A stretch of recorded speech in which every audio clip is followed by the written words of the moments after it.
जय सद्गुरुदेव। हर हर महादेव। सभी साधकों को महाशिवरात्रि की बहुत बहुत शुभकामनाएं। इस बार महाशिवरात्रि 15 फरवरी 2026 को मनाई जाएगी। महाशिवरात्रि का बहुत ज़्यादा महत्व है। महाशिवरात्रि एक ऐसा पर्व है जिसमें की गई कोई भी पूजा, साधना, अनुष्ठान, अभिषेक पूर्ण फल प्रदान करते हैं।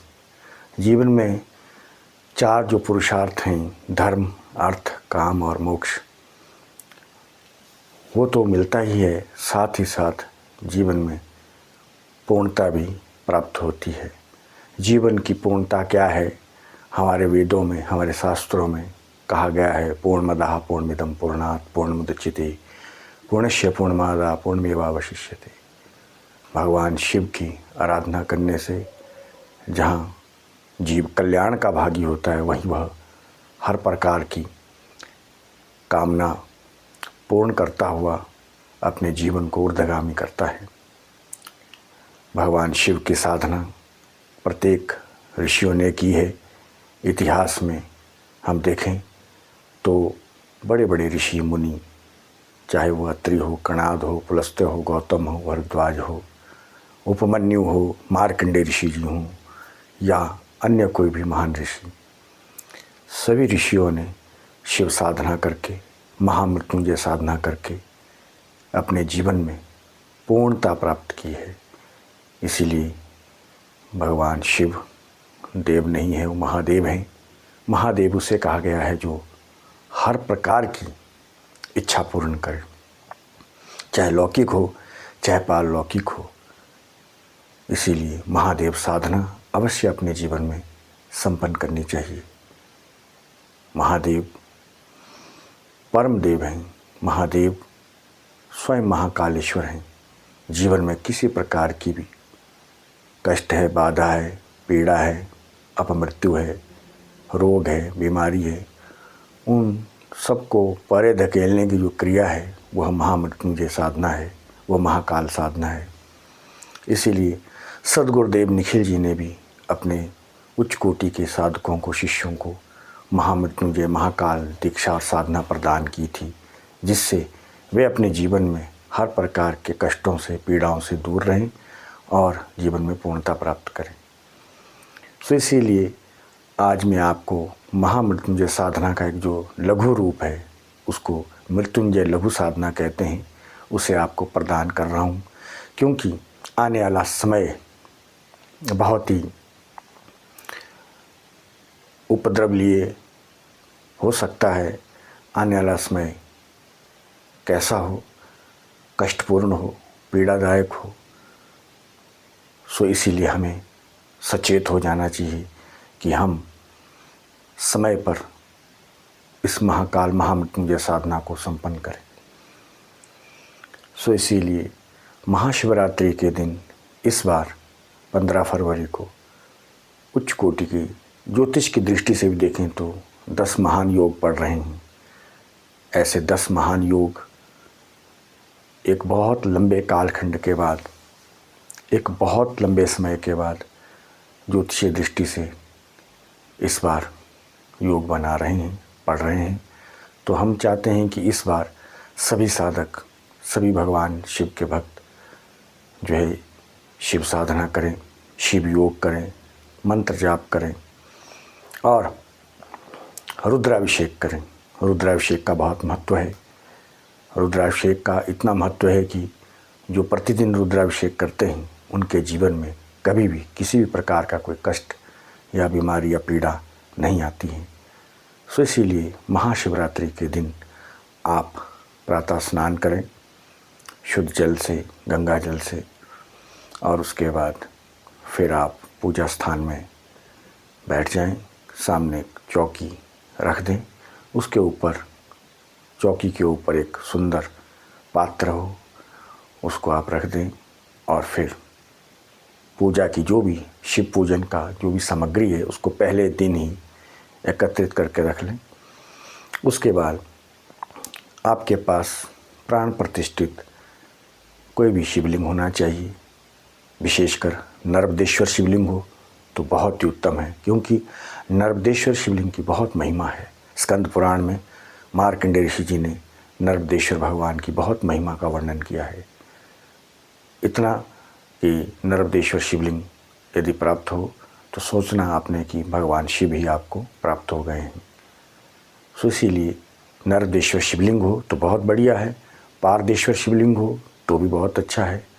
यदि कोई भी शिवलिंग नहीं है तो आप मिट्टी के शिवलिंग भी बना सकते हैं।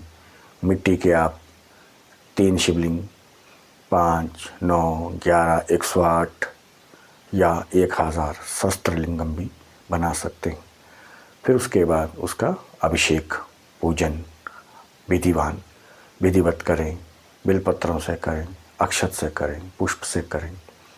जो जैसी सामग्री आपके पास शास्त्रीय विधि से हो उस तरीके से आप भगवान शिव का पूजन अवश्य करें। और उस पवित्र पात्र में नर्मदेश्वर शिवलिंग को या कोई भी शिवलिंग हो, प्राण प्रतिष्ठित शिवलिंग हो, उसको आप रखें। फिर गणेश भगवान जी का आप पूजन करें, गुरु पूजन करें। उसके बाद नंदी महाराज जी का पूजन करें, माँ पार्वती मैया का पूजन करें, कार्तिक भगवान जी का पूजन करें और भी शिव पंचायतन पूजन करें। संक्षिप्त रूप से ओम नमः शिवाय मंत्र के द्वारा आप यह पूजन कर सकते हैं। पूजन के बाद आप फिर मंत्र जाप कर सकते हैं। ओम नमः शिवाय का ज़्यादा से ज़्यादा जाप करें तो आपको निश्चित रूप में इसमें साधना में सफलता अवश्य प्राप्त होगी। और जो इस दिन महामृत्युंजय का जो लघु साधना है उसे भी संपन्न करना चाहते हैं तो वो ओम हौम जूम सह इस लघु मंत्र का जाप आप अवश्य करें। रुद्राक्ष माला से आप इस मंत्र का 11 माला, 21, 51 या 108 माला जाप कर सकते हैं।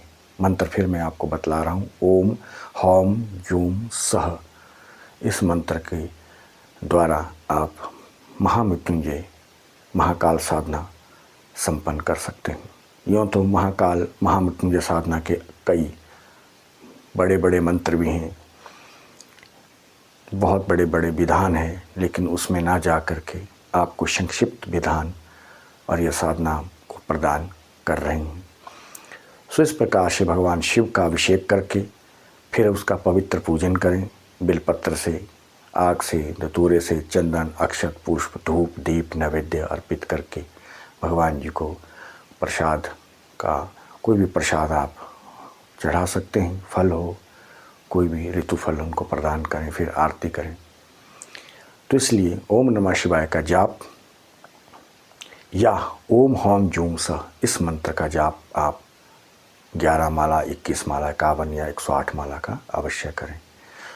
तो निश्चित रूप से आपकी शिवरात्रि जो है वो आपके लिए मंगलमय होगी, कल्याणमय होगी।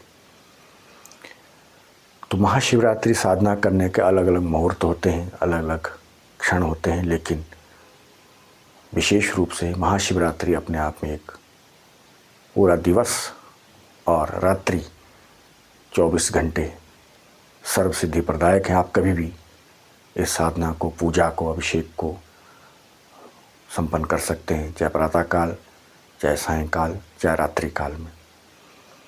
सो इसीलिए इस बार फिर से मैं आपको कह रहा हूँ कि आने वाला समय कैसा होगा ये तो भगवान जानते हैं, लेकिन हमें उस जो कष्टमय समय भविष्य में आने वाला होता है तो उससे पहले हम महाकाल, महामृत्युंजय महादेव की आराधना, साधना, जाप, पूजा, अनुष्ठान, अभिषेक, आरती इत्यादि संपन्न करें। लेकिन विशेष महत्व इसमें मंत्र जाप का रहेगा। उस मंत्र को आप अवश्य ज़्यादा से ज़्यादा जाप करें, एकाग्र हो करके, शांतिपूर्वक। और कुछ लोग, कुछ साधक जो है 4 प्रहर की भी साधना करते हैं। रात के जो 4 प्रहर होते हैं, 4 प्रहरों में अलग अलग पूजा और साधना, अभिषेक होता है, अलग अलग कामना के लिए। पहला धर्म के लिए, फिर अर्थ के लिए, फिर काम के लिए, और जो अंतिम पूजा होती है प्रातःकाल मोक्ष के लिए भी होती है। तो इसीलिए इसका बहुत महत्व है। कई लोग व्रत भी रखते हैं, व्रत की भी बहुत महिमा है। जो व्रत कर सकें कर सकते हैं वह व्रत भी करें। व्रत से बहुत सी हमारे जो पाप है, कष्ट है, वो दूर होते हैं और शिव कृपा प्राप्त होती है। तो इस प्रकार से आप सभी लोग इस बार महाशिवरात्रि के दिन साधना करें, जाप करें, अभिषेक करें और हवन भी कर सकते हैं, दान भी कर सकते हैं। इस महाशिवरात्रि को आप हाथ से ना जाने दें। प्रत्येक क्षण का जो है इसमें उपयोग करें, सदुपयोग करें। एक क्षण भी आप व्यर्थ ना गवाएं। तो इन्हीं शब्दों के साथ आपको महाशिवरात्रि की बहुत बहुत शुभकामनाएं प्रदान की जाती हैं कि आपकी ये महाशिवरात्रि आपके लिए मंगलमय हो, साधनामय हो, ज्ञानमय हो और गुरुमय हो। और गुरु कृपा सदैव आप पर बनी रहे। आप एक अच्छे शिष्य बन सकें, एक अच्छे साधक बन सकें, ऐसा ही आशीर्वाद आपको प्रदान किया जाता है। आपका मंगल हो। महाशिवरात्रि में महादेव की कृपा के आप पात्र बन सकें, कृपा के अधिकारी बन सकें और आपका जीवन शिवमय हो। ओम आनंद ओम।